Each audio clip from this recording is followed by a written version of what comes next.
Abayizi abawerera ddala emitwalo 81 mu kasanvu mu 8 mu 85 be batandise okukola ebigezo byabwe ebya PLE nga ku bano abawala bakize ku bannaabwe mu bungi n'ebitundu 52 ku buli 100.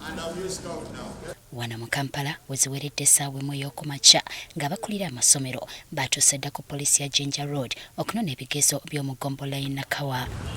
Awedda buli bigezo ebigenda biwerekerwako omusirikale wa poliisi okulaba nga tewabaawo okutaataaganyizibwa kwonna wakati mu lugendo okutuuka ku masomero. Ensi erimu okukemebwa kungi, so tuteekawo abantu bano okutaasa obuzibu obwandituuseewo bwonna nga tugeze oba mu kubitambuza wano oba ne ku masomero. Paul Malala ng'ono yakulira enteekateeka y'ebigezo mu KCCA atubuulidde nga bwe waliwo ebigezo ebyasoose okubulankanyizibwa. Waddeyo essomero lya Bright Adams lya Kawempe Mperere naye baali paakinga mu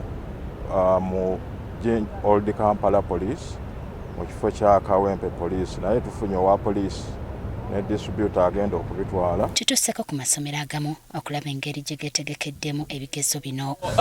Ku ssomero KCCA Primary Kamwokya tusanze abakozi ba UNEB baaleeteddwa okukuuma ebigezo nga bali mu kulambika abayizi ebimu ku ebyo ebirina okugobererwa mu nteekateeka eno. You know that you are not supposed to engage yourself in malpractices. And I know that. Nga zikonokkiriza okuwera essaawa 3 ez'okumakya batandise okukebera abayizi okulaba nga mpaawo ayingira na kintu kyonna kitakkirizibwa mu bigezo.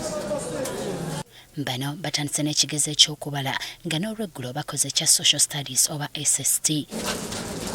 Yakulira essomero lino Francis Katabira atubuulidde nga bo bwe bateeseteese abayizi baabwe obulungi okulaba nga bakola bulungi ebigezo bino. Tulina abaana be tuwaddeyo leero abaana 203 nga ku baana 203 abaana 9 bayina obulemu oba twandise nga SNEs.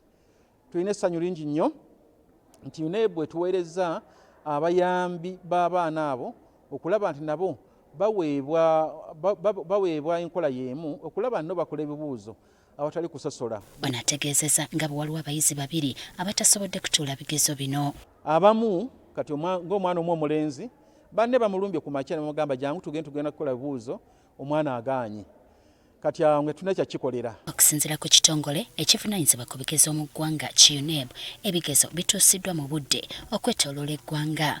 Twasobodde okuba nga tutuusa empapula mu bifo byonna mu budde era nga zatuuse bulungi over the weekend. Kati bwe zivaawo tukolagana ne bannaffe aba local government ba inspectors of schools ne batuyambako ozituusa ku masomero gye gaziteekeddwa okubeera.